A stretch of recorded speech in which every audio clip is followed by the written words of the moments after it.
10th English 20 very important questions. 1. Who or what did Lencho faith in? What did he do? Once Lencho had faith in God, he decided to write a letter to God conveying his grievances and asking for 100 pesos for his crops and his family. 1. Lencho ने किस पर विश्वास किया? वे कौन हैं?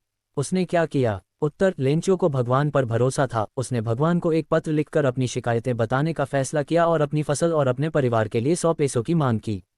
2. Why were 2 national anthems sung? On the day of the inauguration, 2 national anthems were sung. The interpretation of national anthem from Old Republic as well as New Republic was sign of the pledge of those who were laying the foundation of a new nation. As it was a pledge to build a society devoid of any type of discrimination, symbolizing the equality of blacks and whites, and to show that it will be a truly multicultural society. 2 राष्ट्रगान क्यों गाए गए? उत्तर, उद्घाटन के दिन 2 राष्ट्रगान गाए गए। पुराने गणतंत्र के साथ साथ नए गणतंत्र के राष्ट्रगान की व्याख्या उन लोगों की प्रतिज्ञा का संकेत थी जो एक नए राष्ट्र की नींव रख रहे थे। चूंकि यह काले और गोरे की समानता का प्रतीक किसी भी प्रकार के भेदभाव से रहित समाज के निर्माण का संकल्प था, और यह दिखाने के लिए कि यह वास्तव में बहुसांस्कृतिक समाज होगा। 3. Why were 2 national anthems sung? 2 राष्ट्रगीत क्यों गाए गए? 2 national anthems were sung as there were 2 communities' praises. One was of the whites and the other of the blacks.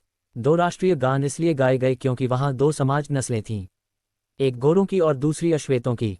4. I'll take the risk. What is the risk? Why does the narrator take it? मैं जोखिम उठाऊंगा। जोखिम क्या है? कथाकार ये जोखिम क्यों उठाता है?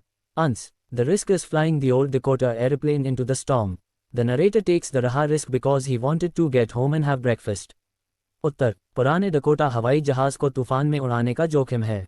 वर्णनकर्ता जोखिम उठाता है क्योंकि वह घर जाकर नाश्ता करना चाहता था। 5. Why does Annie think she could confide more in her diary than in people? एन को क्यों लगता था कि वह लोगों से ज्यादा अपनी डायरी पर भरोसा कर सकती थी? Annie had no friends who would listen to her with patience, so she chose to more in her diary than in people. She used to feel paper has more patience than people. से प्राप्त N के कोई मित्र नहीं थे जो उसकी बातों को धैर्यपूर्वक सुनते, इसलिए उसने लोगों से ज्यादा डायरी पर कन्फाइड भरोसा करना चुना। उसे लगता था कि लोगों से ज्यादा कागज में धैर्य होता है। 6. What did Midge do to the box? मिज ने बक्से का क्या हाल किया? Midge tore the lining of the box into shreds. In this process, he got hurt and blood red coming from all over the body. The blood trickled his process, he got hurt and blood. उत्तर, मिज ने box की lining को टुकड़े टुकड़े कर दिया। इस क्रम में उन्हें चोट लग गई और पूरे शरीर से खून लाल हो गया। उसकी प्रक्रिया में खून बह गया, उसे चोट लगी और खून भी। 7. Why was Rajveer excited to see the tea garden? Rajveer चाय बागान को देखकर क्यों उत्साहित था? Rajveer was excited to see the tea garden because he had never seen such a beautiful scenery before as he lived in the city.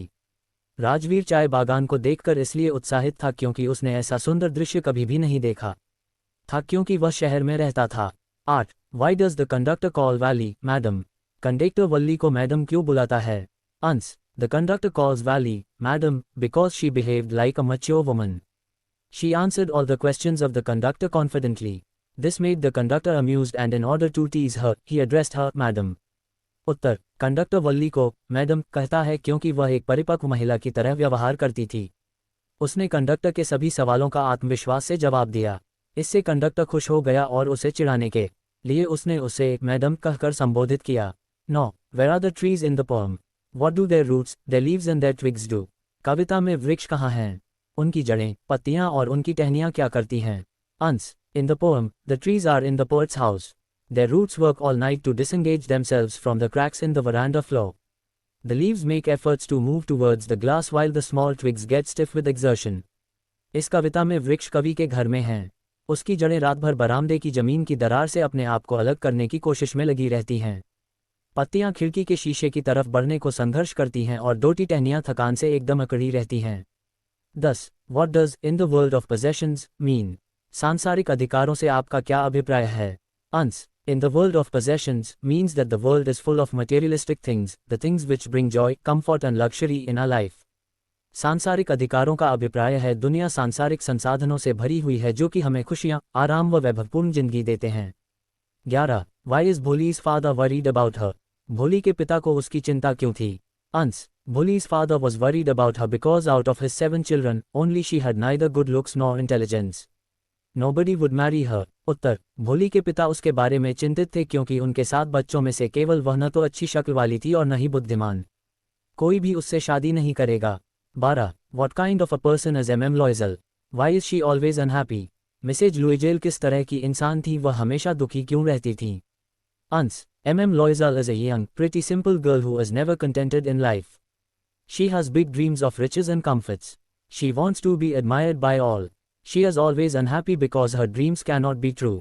Uttar. Mummy Loisel एक युवा, बहुत ही सरल लड़की है जो जीवन में कभी संतुष्ट नहीं होती है। उसके पास धन और आराम के बड़े सपने हैं। वह चाहती है कि सभी उसकी प्रशंसा करें। वह हमेशा दुखी रहती है क्योंकि उसके सपने सच नहीं हो सकते। 13. What does he say about the different reactions of people when they are robbed?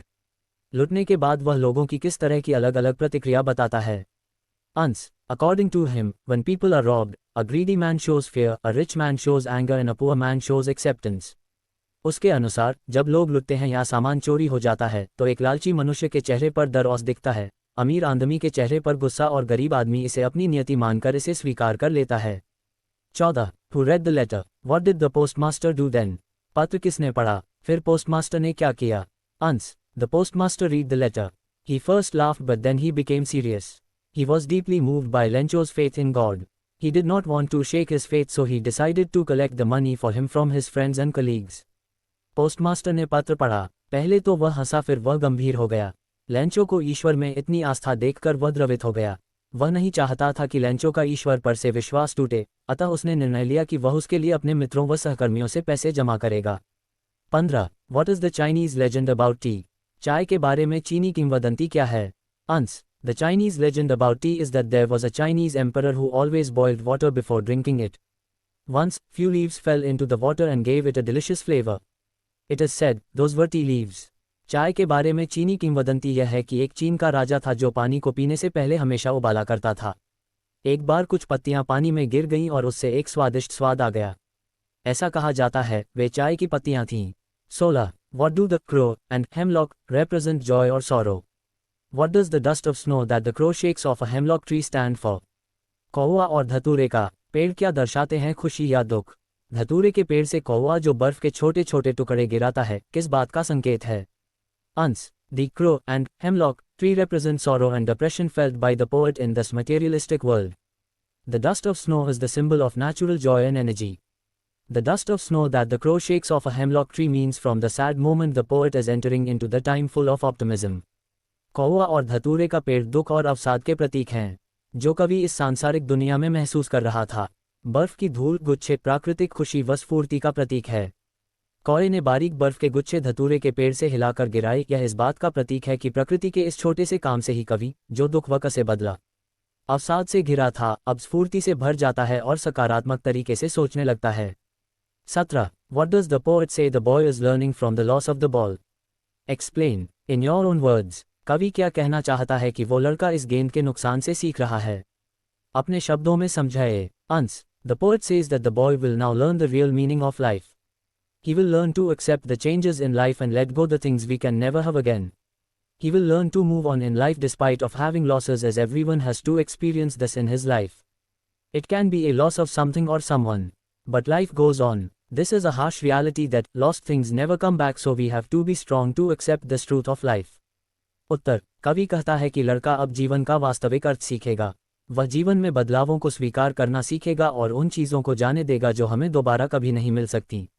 वह नुकसान होने के बावजूद जीवन में आगे बढ़ना सीखेगा, क्योंकि हर किसी को अपने जीवन में इसका अनुभव करना पड़ता है। ये किसी चीज़ या किसी व्यक्ति का नुकसान हो सकता है, जीवन पर चला जाता है।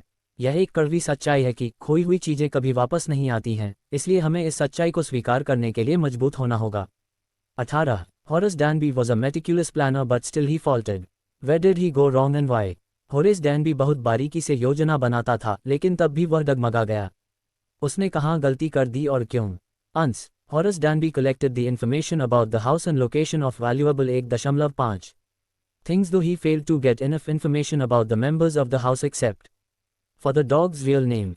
When he saw the lady, he was frightened, his clever mind gave way to carelessness and opened the safe without wearing gloves. He was fooled by the lady. Horace डैनबी ने घर के बारे में और कीमती सामान की जगहों के बारे में जानकारी जमा की थी, लेकिन वह घर में रहने वाले लोगों की जानकारी पाने में असफल रहा, सिवाय घर के पालतू कुत्ते के सही नाम की जानकारी के। उसने जब महिला को देखा, वह डर गया। जितना वह चतुराई से सोचता था उसकी जगह उसने लापरवाही की और तिजोरी बिना दस्ताने पहने ही खोल दी। वह उस महिला द्वारा मूर्ख बन गया था। 19. How did Ausable get rid of Max? Ausable ने किस प्रकार मैक्स से छुटकारा पाया? अंस. Max wanted some papers from Ozebel, so he secretly entered his room. Ozebel told Max that he would complain to the police. Suddenly there was a knock and Ozebel said, "It is the police." Max asked Ozebel to send the police back. Ozebel agreed and told Max to wait in balcony. Since there was no balcony, Max jumped out of the window. This is how Ozebel got rid of Max. Max Ozel से कुछ कागज चाहता था तो वह चुपचाप उसके कमरे में आ गया। Ozel ने Max से कहा कि वह पुलिस से शिकायत करेगा। अचानक दरवाजे पर खटखट होती है। ओसल कहता है ये पुलिस होगी। मैक्स ओसल से पुलिस को वापस भेजने को कहता है। ओसल मान जाता है और मैक्स को कहता है कि वह बालकनी में इंतजार करे। क्योंकि वहां कोई बालकनी नहीं थी, मैक्स खिड़की से नीचे कूद जाता है। इस प्रकार ओसल ने मैक्स से छुटकारा पाया। 20. What did Lencho have faith in? What did he do? Lencho को किसमें आस्था थी?